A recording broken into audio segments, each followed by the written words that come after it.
پہلی جنگ عظیم کے دوران مغربی محاذ پر ایک نوجوان جرمن فوجی کے خوفناک تجربات اور پریشانی۔ یہ کہانی نوعمروں پال بومر اور اس کے دوستوں البرٹ اور مولر کی پیروی کرتی ہے، جو رضاکارانہ طور پر جرمن فوج میں بھرتی ہوتے ہیں، حب الوطنی کے جذبے کی ایک لہر پر سوار ہوتے ہیں جو محاذ پر زندگی کی شفاقانہ حقیقتوں کا سامنا کرنے کے بعد تیزی سے ختم ہو جاتی ہے۔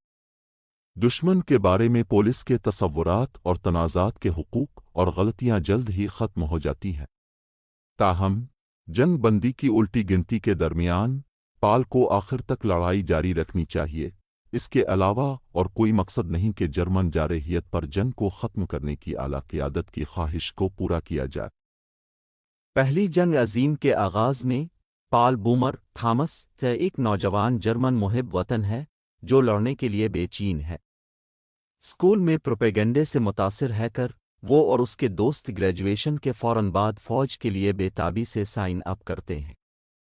لیکن جب جنگ کی ہولناکیاں جلد ہی برداشت کرنے کے لیے بہت زیادہ ہو جاتی ہیں، اور جب اس کے دوست مر جاتے ہیں یا شدید زخمی ہو جاتے ہیں، تو پول جنگ زدہ دیہی علاقوں کے چند سینکڑوں گز پر لڑنے کی اقلیت پر سوال اٹھاتا ہے۔ جرمنی 1917 فادرلینڈ اور قیصر ولہم دوم کی خدمت کے خوابوں کے ساتھ، مثالی 17 سالہ پال بومر اور اس کے سینہ زور اسکول کے ساتھی پہلی جنگ عظیم شروع ہونے کے 3 سال بعد امپیریل جرمن فوج میں بڑے پیمانے پر بھرتی ہوئے۔ حب الوطنی کے جذبے کے ساتھ دماغ اپنے جہان پرست استاد کی ولولہ انگیز تقریروں سے بھڑک اٹھتا ہے، ناپختہ محافظ جنگ زدہ شمالی فرانس کی طرف بڑھتے ہوئے بہادری کے کارنامے انجام دینے کا تصور کرتے ہیں۔ اس کے بجائے، خندق کی جنگ کی افراتفری اور جنگ کی ہولناکیاں ناتجربہ کار بھائیوں کے منتظر ہیں، جو اب جرمنی کی شان کے لیے جان اور اعضاء کو خطرے میں ڈالتے ہیں۔ چونکہ موت کی ناقابل تردید یقین نے ساتھیوں کے رومانوی نظاروں کو کچل دیا ہے، پال کو زندہ رہنے کے لیے دانتوں اور کیلوں سے لڑنا ہوگا جب تک کہ 11 نومبر 1918 کی جنگ بندی نافذ نہیں ہو جاتی اور مغربی محاذ پر بندوقیں خاموش ہو جاتی ہیں۔ آخر جنگ سیاست دانوں اور جرنیلوں کا کھیل ہے۔ عام سپاہی کے لیے، یہ میدان جنگ میں موت کا ایک والٹس ہے۔ حقیقی دنیا کی تاریخ کی بنیاد پر، الکویت آن دی ویسٹرن فرنٹ اس شفاقانہ میدان جنگ کو ظاہر کرتا ہے جو پہلی جنگ عظیم تھی۔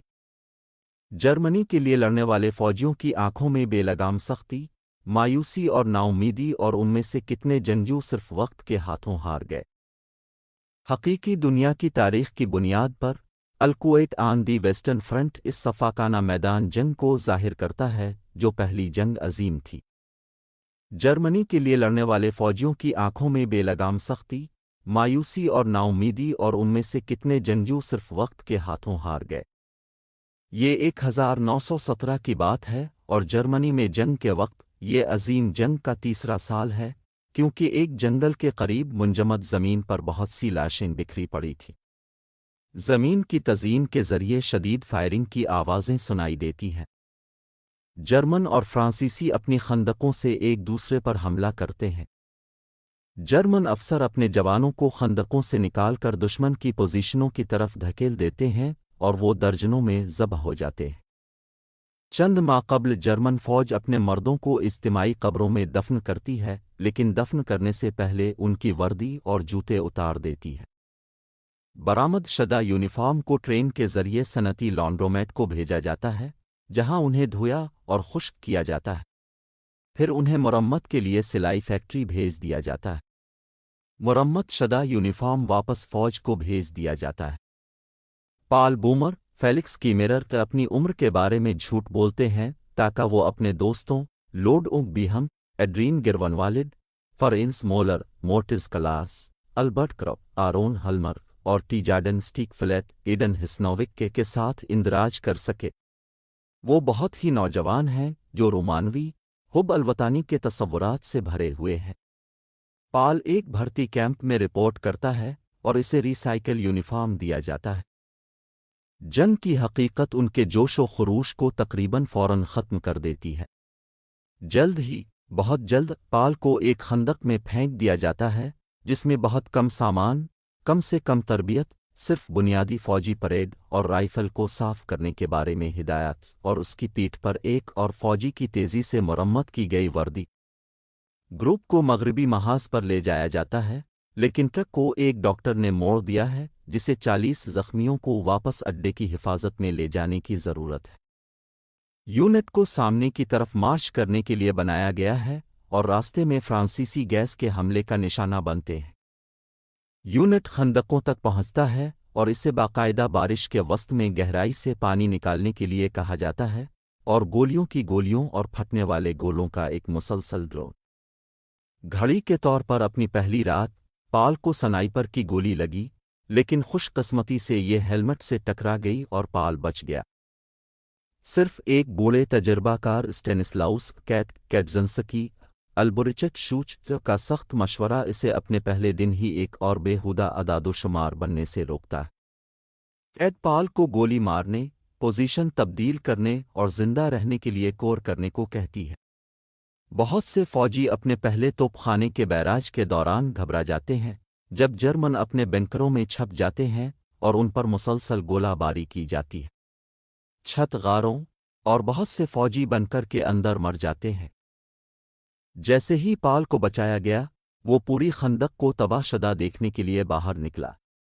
پال کو تمام مردہ جرمنوں کے کتوں کے ٹیگ جمع کرنے کو کہا گیا۔ سینکڑوں مر چکے تھے، بشمول لڈوں۔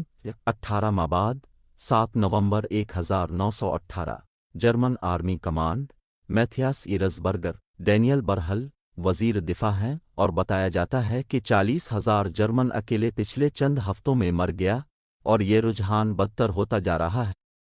وہ جانتا ہے کہ جرمنی کے لیے جنگ تقریباً ختم ہو چکی ہے۔ پال اور کیٹ دوست ہیں۔ وہ زندہ رہنے کے لیے مقبوضہ فرانس میں گھروں سے چرس چرانے کا سہارا لیتے ہیں۔ چیزیں نسبتاً پرسکون ہیں کیونکہ یونٹ واپس ریزرو میں ہے اور فرنٹ پر تعینات نہیں ہے۔ کیٹ دوبارہ جانے کے لیے بے چین ہے۔ فرانس نے ایک فرانسیسی لڑکی کے ساتھ جنسی تعلق قائم کیا۔ یونٹ سے کہا جاتا ہے کہ وہ 60 نئے بھرتی ہونے والوں کو تلاش کرے جنہیں ایک دن پہلے پہنچنا تھا۔ پال اور کیٹ ایک ٹیم کی قیادت کر رہے ہیں جو انہیں ایک ریلوے شیڈ میں مردہ پایا جس پر فرانسیسیوں نے گیس پھینکی تھی۔ تازہ بھرتی ہونے والوں نے بہت جلد اپنے ماسک اتار دیے۔ کمپیگن، فرانس، 8 نومبر 1918 ایرزبرگر جنگ بندی کے مذاکرات کے لیے ٹرین کے ذریعے سفر کر رہا ہے۔ جنرل فریڈریکس ڈیوڈ سٹرائسوے کے خیال میں یہ ایک برا خیال ہے کیونکہ وہ محسوس کرتا ہے کہ فرانسیسی جنگ میں زمین پر پیش قدمی کر کے مذاکرات میں بالادستی حاصل کرنے کی کوشش کرے گا۔ فریڈرکس نے فرانسیسیوں پر حملے کا منصوبہ بنایا۔ ریزرو فورسز کو واپس محاذ پر منتقل کر دیا گیا ہے اور اس میں کیٹ اینڈ پال کی یونٹ بھی شامل ہے۔ جنرل فرڈینینڈ فوچ ٹبود فرانسیسی وفد کی قیادت کر رہے ہیں۔ ملاقات ٹرین کیب میں ہوتی ہے۔ ایرزبرگر نے مذاکرات کی مدت کے لیے جنگ بندی کی تجویز پیش کی، لیکن فوچ اس سے جنگ بندی کا مطالبہ کرتا ہے۔ ایک بار جب وہ ایسا کرتا ہے، فوچ ایرزبرگر کو فرانسیسی مطالبات کی ایک فہرست دیتا ہے جس پر 72 گھنٹوں میں اتفاق کیا جائے گا۔ اس دوران جنگ جاری ہے۔ جرمنوں نے حملہ کیا اور فرانسیسی خندقوں تک پہنچنے سے پہلے ہی بہت سے آدمیوں کو کھو دیا۔ جرمن خندقوں میں بہت سے فرانسیسی فوجیوں کو مار ڈالتے ہیں، لیکن میدان جنگ میں ٹینک کی آمد سے حیران رہ جاتے ہیں۔ ٹینک اپنی توپوں اور مشین گنوں سے خندقوں کو توڑتے ہیں۔ جرمن پیچھے ہٹ گئے۔ صرف دستی بم ہی ٹینکوں کو روکنے کے قابل ہیں۔ فرانسیسیوں نے شعلے پھینکنے والوں کی نقاب کشائی کی اور جرمنوں کو میدان جنگ میں زندہ جلا دیا۔ جرمن اس حملے سے دنگ رہ گئے اور اپنی خندقوں کو چھوڑ کر 2 میل پیچھے اپنے زیر کنٹرول دوسری خندق میں چلے گئے۔ ایرزبرگر فرانسیسی اصطلاحات کو پڑھتا ہے جو مکمل سر تسلیم خم کرنے کے لیے کہتے ہیں۔ فوج ہتھیار ڈالنا نہیں چاہتی، لیکن ایرزبرگر انہیں یاد دلاتے ہیں کہ ہر ماہ 2,50,000 امریکی یورپ میں اتر رہے ہیں اور پہلے ہی جرمنی کے بڑے حصے فرانسیسیوں کے ہاتھوں کھو چکے ہیں۔ ایرزبرگر نے ٹیلی گراف کے ذریعے مطالبات کی ایک کاپی حکومت کو بھیجی۔ رات تک ایٹسبرگر حکومت کی طرف سے دستخط کرنے کے لیے زور دیا جاتا ہے۔ دریں اثنا میدان جنگ میں پسپائی اختیار کرنے والے جرمنوں کا فرانسیسی طیاروں نے تعاقب کیا اور انہیں ہلاک کر دیا۔ پال نے زندہ رہنے کے لیے ایک فرانسیسی فوجی کو مار ڈالا۔ پال یہ جاننے کے لیے بیرکوں میں پہنچتا ہے کہ امن مذاکرات جاری ہیں۔ پال نے جیڈن کو پایا، جو گھٹنے کے بالکل اوپر مارا گیا ہے اور اس کے زندہ رہنے کا امکان نہیں ہے۔ جیڈن کا کہنا ہے کہ فرانس مارا گیا تھا۔ جیڈن پھر خود کو مارتا ہے۔ اگلے دن ایرزبرگر نے فوج سے آبادی کو بچانے کی تاکید کی، لیکن فوج مایوس ہونے کے موڈ میں نہیں ہے۔ وہ ایرزبرگر سے دستخط کرنے کو کہتا ہے اور وہ کرتا ہے۔ 6 گھنٹے میں 11 مہینے کے 11 دن کے 11 گھنٹے میں نافذ ہونا ہے۔ فریڈریکس غصے میں ہے اور امن کے اثر میں آنے سے پہلے جرمن فخر کو دوبارہ حاصل کرنے کے لیے ایک آخری کوشش کا ارادہ رکھتا ہے۔ پال اور کیٹ ایک اور ہنس چوری کرنے کے لیے اسی فرانسیسی فارم میں واپس لوٹتے ہیں جو انہوں نے پہلے مارا تھا، لیکن پال کو دریافت کیا گیا اور اسے گولی مار دی گئی اور اس بار ڈوب کو بغیر کسی کھانے کے فرار ہونا پڑا۔ لیکن کسان کا بیٹا ان کا پیچھا کرتا ہے اور کیٹ کو اس وقت گولی مار دیتا ہے جب وہ جنگل میں اکیلا ہوتا ہے۔ پال پورے راستے میں کیٹ کو اڈے پر لے جاتا ہے، لیکن اسے کوئی طبیب نہیں مل سکا، لیکن کیٹ پہلے ہی مر چکی تھی۔ پال اب زندگی میں بالکل اکیلا ہے کیونکہ اس کے تمام دوست مر چکے ہیں۔ دریں اثنا فریڈرکس نے فرانسیسیوں پر ایک آخری ہڑتال کا حکم دیا ہے، اس سے پہلے کہ جنگ بندی صبح 11 بجے نافذ ہو جائے۔ جرمن خندقوں کے درمیان نومینز لینڈ کے پار مارچ کرتے ہیں اور فرانسیسی افواج کو حیران کر دیتے ہیں، جو پہلے ہی امن کا جشن منا رہی ہے۔ بہت سے حملوں سے بچنے کے بعد پول کو آخر کار ایک فرانسیسی سنگم نے دل پر وار کر دیا۔ یہی وہ لمحہ ہے جس میں گھڑی صبح 11 بجتی ہے اور جنگ بندی نافذ ہوتی ہے۔